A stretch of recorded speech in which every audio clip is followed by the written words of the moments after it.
Hello students, मैं शंकर और हम लक्ष्य क्लास में स्वागत है आप लोग का। आज हम मेन टॉपिक पढ़ेंगे रियल नंबर्स का, क्लास 10th का, जो है यूक्लिड विभाजन लेमा। ठीक है, तो अब ये हम टॉपिक क्लियर कर लेंगे तो समझ लीजिए चैप्टर हमारा कंप्लीट हो जाएगा। सबसे पहले ये टॉपिक क्लियर करना और हम ये लेमा पढ़ेंगे इस टॉपिक में। तो हमने कहा कि यूक्लिड लेमा, विभाजन यूक्लिड लेमा पढ़ेंगे। ठीक है, तो एक और बात इसमें ये हम लोग समझ जाते हैं। ठीक है ना, तो हम आगे से एचसीएफ निकालने का भी सीखेंगे, कैसे एचसीएफ निकालते हैं। इसी से हम निकालते हैं यूक्लिड विभाजन, लेमा से ही निकालते हैं। तो आइए हम समझते हैं पहले यूक्लिड विभाजन होता क्या है, इंट्रोडक्शन समझते हैं पहले। ठीक है, तो यूक्लिड है जो ये मैथमेटिशियन का नाम है, इन्हीं के नाम पर ये मेथड रखा गया है।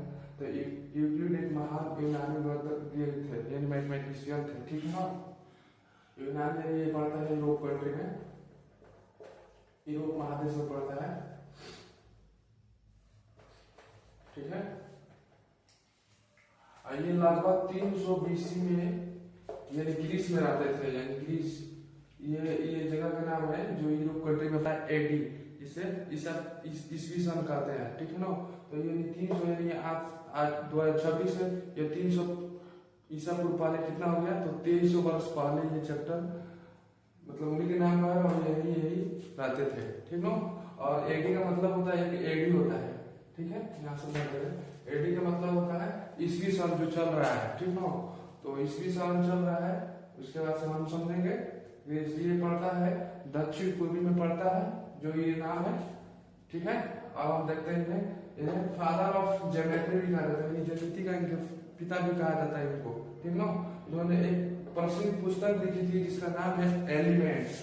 एलिमेंट्स में इन पुस्तकों में उन्होंने विभाजन का नियम दिया, जिसे हम यूक्लिड विभाजन लेमा के नाम से जानते हैं। यही हम पढ़ेंगे, इसी से हम लोग एचसीएफ निकालना सीखेंगे आगे। ठीक है, चलिए अब यूक्लिड विभाजन लेमा क्या होता है समझ गए होगा आप लोग। ठीक है, कमेंट करके बताना और ये तो बताना। और ये यूनान में महादेश में पड़ता है, यूरोप कंट्री में।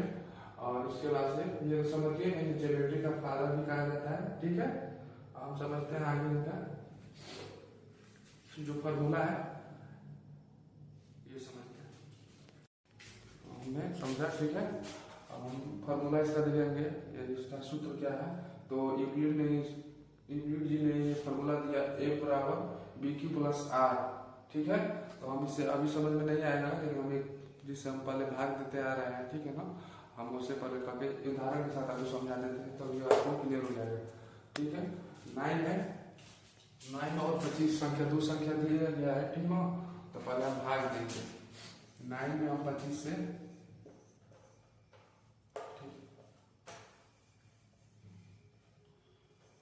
9 में 25 से भाग देंगे। ठीक है, कितना बार भाग लगेगा, 2 बार भाग लगेगा। ठीक है, 9 2 18, अब कितना होगा 25 में से 18 जाएगा 7 हो जाएगा, कट जाएगा। ठीक है, तो यूक्लिड जी ने क्या किया कि ये हमारा हो गया, ये तो हम पढ़ते आ रहे हैं, छोटे से बचपन से पढ़ते आ रहे हैं। ये हमारा शेषफल हो गया। ठीक, ये हमारा भागफल हो गया, ये वाला। ठीक, ये हमारा भाजक हो गया, ये हमारा भाज्य हो गया। ठीक, तो यूक्लिड जी ने यही किया कि जो ये भाज्य है इसको ए नाम दे दिया। ठीक, अब भागफल को क्यू लिखते हैं, क्यूशिएंट, और शेषफल को रिमाइंडर लिखते हैं, आर लिखते हैं, और ये है जो जिसे भाग देते हैं उसको उन्होंने बी नाम दे दिया। ठीक ना, तो यही से हमारा ये यूक्लिड जी ने ये लिया नाम। तो ये हमारा सूत्र बना, फॉर्मूला बना। और एक बात बता देते हैं, जैसे हम इसे लिख सकते हैं कैसे, ये कितना है हमारा 25 है। ठीक, और उसके बाद से हमारा क्या है बी कितना है, तो बी हम देखेंगे 9। ठीक, 9, उसके बाद से हम क्या करेंगे बराबर नहीं, सॉरी, हमारा क्यू कितना है, क्यू हमारा है 2। इसका मतलब होता है इसमें क्रॉस करेंगे। ठीक है, हमारा रिमाइंडर कितना आ रहा है 7। इस फॉर्म में भी लिख सकते हैं हम। ठीक है ना, उसके बाद से हम इसको ऐसे भी लिख सकते हैं। जिससे ए बराबर बी क्रॉस ओ है प्लस आर, ऐसे भी लिख सकते हैं। यूक्लिड ने यही नियम दिया, ठीक है। और ये फिर आता है ये इसमें जो रिमाइंडर आता है वो 0 के बराबर और 0 से बड़ा और 0 के बराबर हो सकता है, लेकिन 20 से हमेशा छोटा होगा, ठीक है। जैसे मान लो कि रिमाइंडर हमारा 7 है और 0 से बड़ा है कि नहीं है, 0 से बड़ा है और 20 से हमेशा, यानी बी हमारे लिए है तो 20 हमारे लिए छोटा है। यही इसका मतलब यही हुआ कि जो हमारा शेषफल आ रहा है वो 0 के बराबर होगा और 0 के से बड़ा होगा, ठीक है ना, और 20 से हमेशा छोटा होगा, ठीक है। यही हमारा सिद्ध हुआ फॉर्मूला, और यही हम इससे समझाएं आप लोगों को, ठीक है ना। अब हम समझेंगे और उदाहरण के साथ, तब कॉन्सेप्ट क्लियर होगा आप लोगों का, ठीक है ना। इसके साथ हम और उदाहरण के साथ आपको समझाएंगे लेमा के बारे में, लेमा यूनिट विभाजन लेना, और हम लोग समझेंगे तभी क्लियर होगा, ठीक है ना। फिर हम समझते हैं,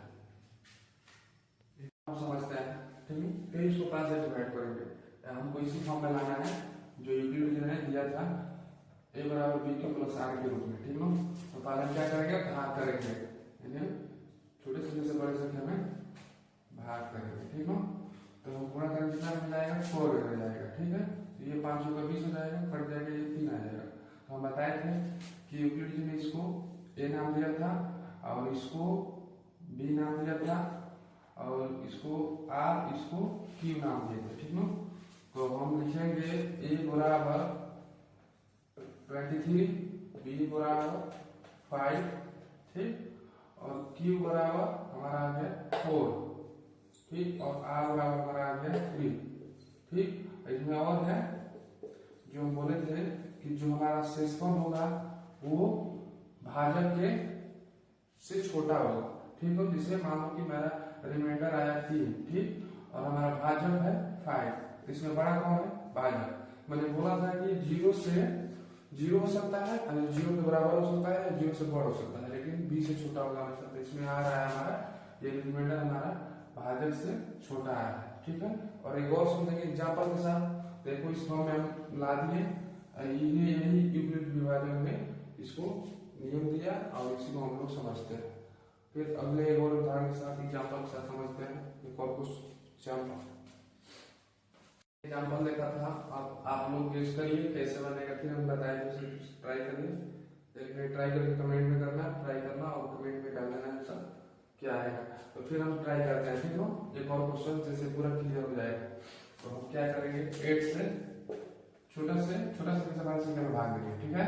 तो कितना मिल जाएगा, 800 के बाद 8 से 40, 848, यानी 6 में ले जाएंगे, ठीक है। फिर हम कटाएंगे, 10 में 60 या 2, ये कट जाएगा, ठीक। तो वही में लगेगा, फिर ए का मान हमारा कितना हो जाएगा 50, ओके। और बी का मान हमारा 8 हो जाएगा, और सी का मान हमारा सी बोले सॉरी क्यू का आ जाएगा 6, क्वेश्चन क्लियर है, और हमारा रिमाइंडर आ जाएगा 2।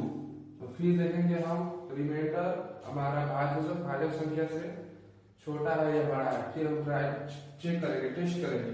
तो हमारा जो है ये हमारा रिमाइंडर 2 है और भाजक मेरा 8 है, इसमें बड़ा कौन है, तो ये हमारा भाजक है। कैसे लिखेंगे, मान लो मेरा 2 है रिमाइंडर और बड़ा है भाजक 8, तो ये हमारा सिद्ध हुआ। अगर ये इससे ये बड़ा आ जाएगा तो हमारा ये सिद्ध नहीं होगा, इससे हम गलत मान लीजिए। जैसे मान लो कि ये हमारा है, इससे मतलब बड़ा आ जाए तो ये हमारा सिद्ध नहीं होगा। यूक्लिड विभाजन लेना वाला, ठीक है। आप समझेंगे, हम एक आपसे क्वेश्चन करेंगे, उस क्वेश्चन का जवाब देना आंसर में कमेंट में, ठीक है। और हम उस क्वेश्चन को आपके सामने रख रहे हैं, ठीक है।